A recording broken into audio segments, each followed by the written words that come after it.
Polska. Je rappelle tout d'abord, donc sur une note un peu humoristique, que Tadeusz Wojciechowski, qui parmi ses nombreuses activités comptait celle du plus grand et prolifique traducteur de littérature française en polonais, écrivait dans l'un de ses essais en 1932 ceci. Dans tout l'espace de civilisation que nous connaissons, il semble que ce soit le seul talent féminin de grande envergure dans le théâtre. Nous ne savons pas pourquoi il y a une telle pénurie de femmes dans le théâtre, mais le fait demeure. Eh bien, si quelques psychophysiologistes voulaient tirer de cette abstinence féminine des généralisations sentencieuses sur la nature des femmes, leur incapacité à synthétiser, à construire, à condenser, l'exemple triomphal de Zapolska devrait permettre de lui répondre « Foutaise, mon très gracieux monsieur ». Ailleurs, il ajoutait « Madame Dulska complète Molière, car pour traiter une femme les yeux dans les yeux, il fallait qu'une autre femme s'y colle. » J'ai voulu savoir si la situation avait changé depuis 1932. Et c'est alors que j'ai découvert un édito paru en 2019 de Clémence Boyer, la rédactrice en chef du magazine Mademoiselle, dont je vous lis ces extraits. Les femmes sont aujourd'hui nombreuses à fouler les planches des théâtres français. Leurs œuvres restent moins jouées, moins connues que celles des hommes. Et ça commence à me courir sur le haricot. Est-ce que tu peux citer le titre d'une pièce de théâtre écrite par une femme ou le nom d'une dramaturge? Tu sèches? Moi aussi. L'autre soir, dans mon lit, j'ai mis au moins 10 minutes à pouvoir en citer une. Yasmina Reza, connue pour sa pièce Art. Pourtant, je suis une passionnée de théâtre, j'en ai fait depuis des années. J'ai lu et vu des dizaines et des dizaines de pièces. J'ai passé l'option théâtre au bac et zoné au Festival d'Avignon plusieurs étés de suite. Je peux citer plein de noms de dramaturges morts ou vivants que j'admire, mais je galère à trouver dans ma mémoire une seule femme. Pourtant, je suis capable de disserter pendant des heures sur mes autrices de romans préférés, de Jane Austen à Annie Ernaux, en passant par Benoît de Groux, Marie-Aude Muraille ou Agatha Christie. Si les autrices de théâtre existent donc depuis des siècles, leurs œuvres sont souvent tombées dans l'oubli ou y ont été poussées sournoisement. Comme dans de nombreux domaines, leur travail a été invisibilisé, oublié, voire carrément attribué à des hommes de leur entourage. Entre 1959 et 2000, aucune femme n'est entrée au répertoire de la comédie française, alors que c'est une époque importante pour les luttes féministes et l'émancipation féminine. Donc, j'arrête là la citation. Amateur de théâtre, féministe et ou soupçonneux de l'exclusivisme masculin, il se peut donc que Gabriela Zapolska soit une solution à vos problèmes. Et maintenant, reprenons une narration un peu plus sérieuse, ou si vous voulez, même si en réalité l'objet abordé à l'instant ne l'est pas moins, l'est entièrement, mais je reprends une tonalité plus narrative et panoramique, comme je le disais, sur le fond d'une Pologne démembrée, sujette à un enchevêtrement de processus de spoliation et d'aliénation du fait des partages, qui complique encore un peu plus les différences entre des pôles de culture traditionnelle tels que Cracovie, Varsovie, Poznań ou Lwów. La trajectoire de Zapolska démultiplie elle-même les contextes. Ainsi, le séjour en France, entrepris alors qu'elle a 32 ans, entre 1889 et 1895, associe des espaces très différents qui forment une carte, une architecture à déchiffrer. Avec la perspective d'un siècle écoulé, Zapolska meurt en 1921. L'année dernière, c'était il y a exactement 100 ans. Zapolska apparaît comme une figure symbolique en qui se condense une époque, des courants littéraires et artistiques, mais aussi une personnalité hors norme, celle d'une femme dont le combat afin de réaliser ses ambitions et ses projets peut servir de révélateur des aléas de la question féminine, d'un questionnement sur les rapports entre la vie et l'art, la finalité de l'existence, mais aussi sur un plan moins explicite, bien que plus essentiel, sur la théâtralité de la vie elle-même. Teatralność samego życia. Le 19e siècle a été crucial dans la redéfinition de la place de la femme dans la société des pays européens. Les femmes entreprennent de plus en plus ouvertement d'ouvrir une brèche dans l'édifice de la domination masculine. Cette lutte s'exprime sur le terrain des revendications sociopolitiques, mais elle concerne également la création. La femme auteure devient alors une figure de plus en plus visible dans l'espace public, mais aussi de plus en plus contestée, et ce, de façon violente. Selon la formule de Martin Reed, la différence des sexes est indissociable de, je cite, l'exercice d'une domination réelle et symbolique des hommes sur les femmes, collectivement introjectée, appréhendée comme naturelle. Sur ce plan, toutefois, soulignons une double spécificité polonaise par rapport à la situation dans les États non asservis, que ce soit à l'ouest ou l'est de l'Europe. Polska specyfika pod względem miejsca kobiet w społeczeństwie, du fait en partie d'une ancienne tradition, mais surtout en raison des agressions militaires que connaît le pays, suivies de révoltes insurrectionnelles, elles-mêmes suivies de répression sous la forme d'emprisonnement, de spoliation, disais-je, et de déportation en Sibérie. Les femmes, comme le rappelle dès 1917 Zygmunt Lubitsch-Zaleski, notre prédécesseur ici à l'INALCO, les femmes polonaises avaient acquis plus de responsabilités, plus d'autonomie. Je le cite. Déjà dans l'ancienne Pologne, la responsabilité de la femme était devenue plus grande que dans les autres pays. Et responsabilité ne peut-il pas dire indépendance? Aussi, au moment des désastres, la femme devient-elle une aide et un soutien? Après 1863, le pays se trouvait démuni d'hommes. Ils avaient été tués ou déportés en Sibérie. La femme prit la direction des affaires et la gérance des biens, tout en accomplissant son œuvre de charité et de dévouement. Douée d'une endurance plus grande et grâce à un sens de l'économie basé sur l'habitude de l'épargne, elle fut d'abord un élément de sauvetage, un facteur puissant de conservation nationale.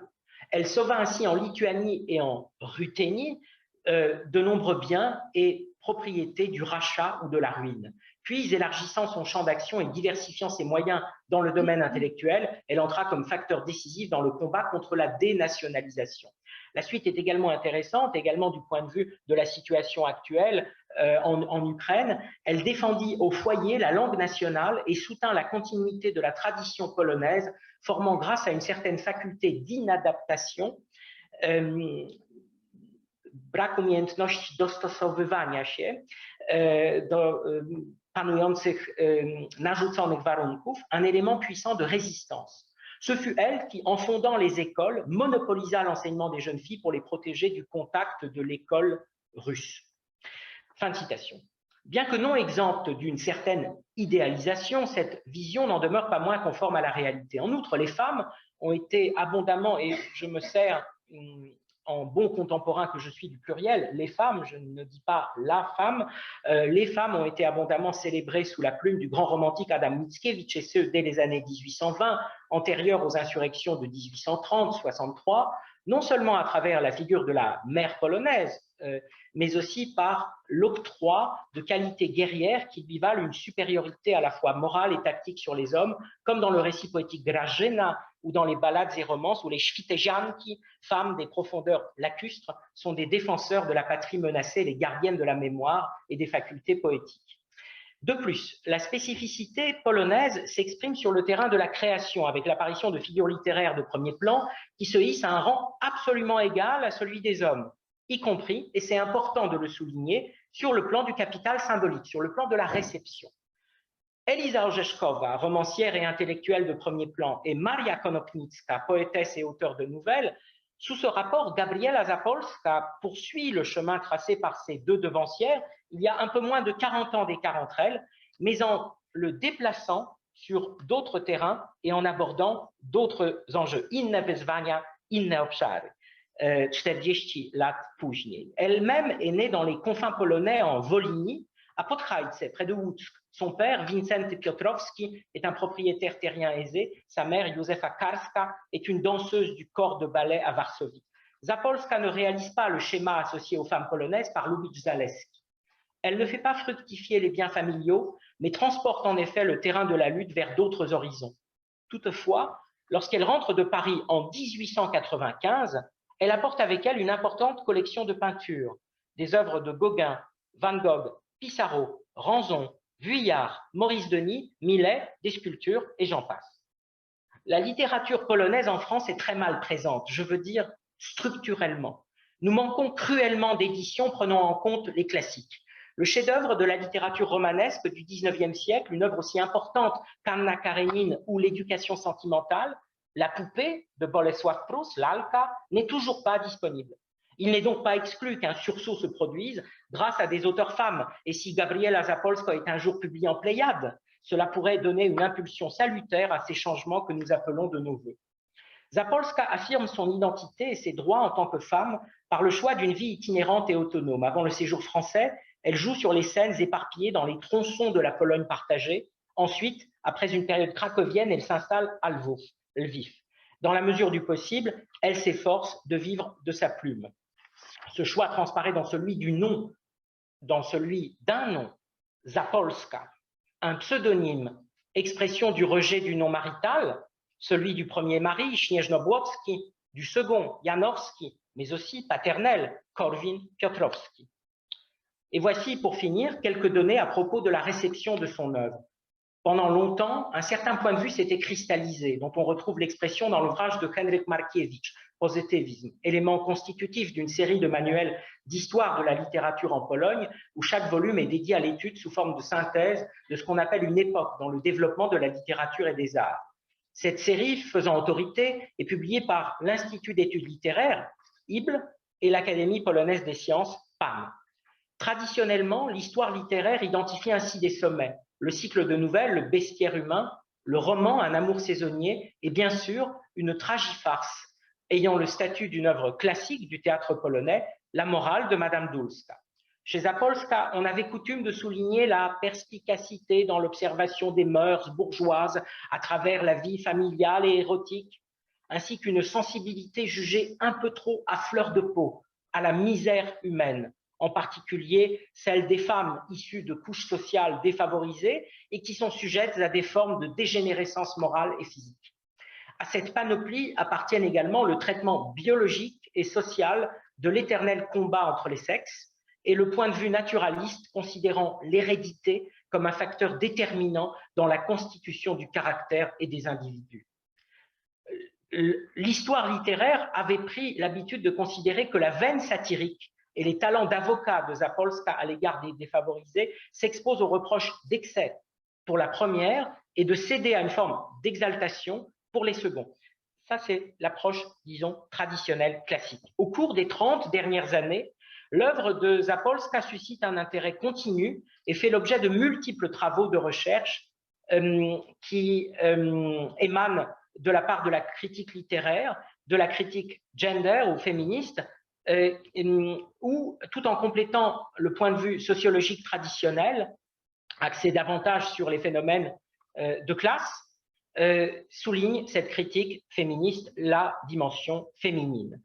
Dans ce paysage, on soulignera les efforts de certains biographes, ainsi que les travaux d'Anna Janicka, qui témoignent d'une prise en compte globale du phénomène Zapolska, où la féminité, tout en étant réaffirmée, se trouve problématisée dans ses rapports dialectiques avec l'environnement, où l'on voit l'être intime et pensant de Zapolska elle-même revendiquer son féminisme dans sa lecture du monde et ses choix de vie, mais aussi, d'un seul tenant, mettre en garde contre la dimension illusoire de l'idéologie émancipatrice et certaines de ses konsekwencji,